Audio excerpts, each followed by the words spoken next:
Ramadan Mubarak, my dear students. I am Sifat Firdousi Shaun, lecturer, Department of Biology, Milestone College. I hope you are doing well. This is my third lecture of chapter 4, Starting a New Life. What we will be learned from today's lessons? Number 1, comparative anatomy, evidence about connecting animals, embryological evidence. What is embryo? What is fossil? What do you mean by living fossil? First of all, comparative anatomy. What is comparative anatomy? The similarities and dissimilarities of the anatomy are called the comparative anatomy. Comparative study of some organs of vertebrate shows that there are similarities in their basic structure. This information supports the biological evolution. For example, the heart of vertebrates can be mentioned. Here you can see the 5 types, that means 5 organisms heart. Here you can see that fish have 2 chambers in heart. Amphibians, that is amphibians, have 3 chambers in heart. Reptile, that is 4 chambered. Bird have 4 chambered, and mammal that have 4 chambers. So the basic structure of heart of the vertebrates mentioned above has gradually become complex. We can see in the picture, first of all, fish have 2 chambered, amphibian have 3 chambered. Gradually it becomes complex. That is, this complex lives originated from common ancestor through the process of evolution. Now we are go for the evidence about connecting animals. There are some living beings which have the characteristics of 2 groups of living beings. These are called the connective living beings. That means, for example, platypus. We know about platypus. Platypus have the characteristics of both reptiles and mammals. We know the reptiles are one kind of characteristics and mammals also another kind of characteristics. So, in the platypus, we see the 2 kinds of characteristics, both reptiles and mammals. Platypus lay egg like reptiles. On the other hand, they have body hair, lactating gland, and their broods. That means pattern of behavior of certain egg-laying animals suck the mother's breast. So the presence of connecting animals supports biological evolution. Here you can see a figure of platypus. Then we go for embryological evidence. First of all, we know what is embryo. An embryo is an early stage of development of a multicellular organisms.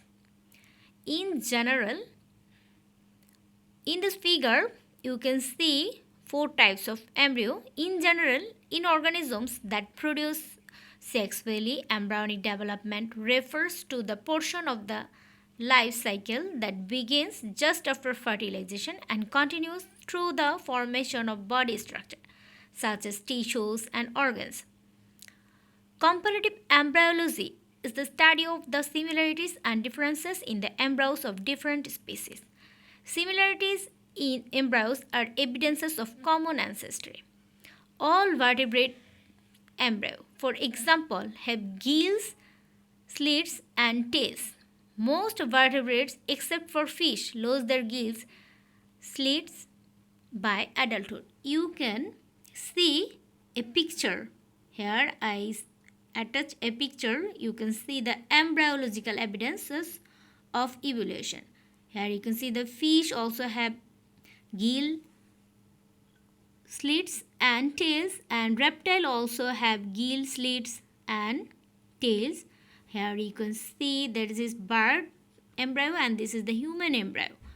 So bird embryo also have gill, slits and tail, and human also gill, slits and tail. So most vertebrates except for fish lose their gill slits by adulthood. This is the embryological evidence. Here you can see the plant embryo. Every life makes a repetition of the evolutionary history of its ancestors, at least for a short time. Haeckel termed this natural process as ontogeny repeats phylogeny. This is a direct evidence of evolution. Here we go for the fossil evidence.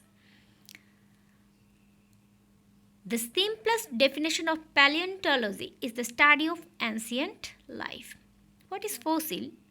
First of all, we know about that. A fossil from classical Latin fossilis, literally obtained by digging, is any preserved remains, impression or trace of any once living thing from a past geological age. Here you see one picture. This picture is having your book. That's why I attached this picture. This is the fossils of Archaeopteryx.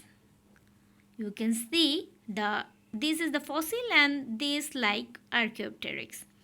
Diagrams show the fossil and artistic rendition, reptilian characteristics and bird characteristics. That means Archaeopteryx have reptilian characteristics also and bird characteristics. Reptilian characteristics what? Thick bones, teeth, long bony tail. You can bird characteristics, elongated wing-like hand feathers. This we will see our next slide very clearly. That is paleontological evidence. Paleontology deals with study of fossils. Fossils are described as true witness or documents of evolution. Fossil record provide the connecting link between two groups of organisms. That means Archaeopteryx is a connecting link between reptiles and birds. Here you can see this is like birds, but it also connecting with reptiles. Okay, then this is the long tail with many vertebrae. That means it is the reptilian characteristics. Wing claw, that is also reptilian characteristics. That is teeth, reptilian characteristics. And then airfoil wing, that is feathers, that is avian characters. So then we go for living fossil. That is very important for your exam. You should know what is living fossil. There are some living organisms which have originated in ancient times and still exist without change. But the contemporary living organisms of the same classes have been extinct. This is called living fossil.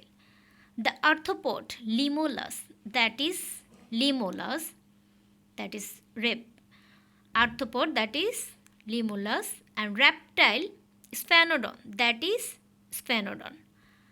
Mammal platypus are the examples of living animal fossils.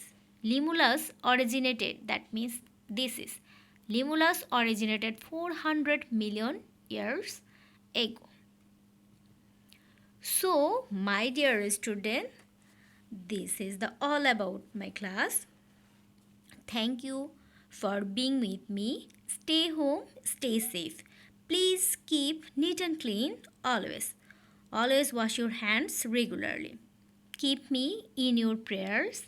Thank you, my dear student.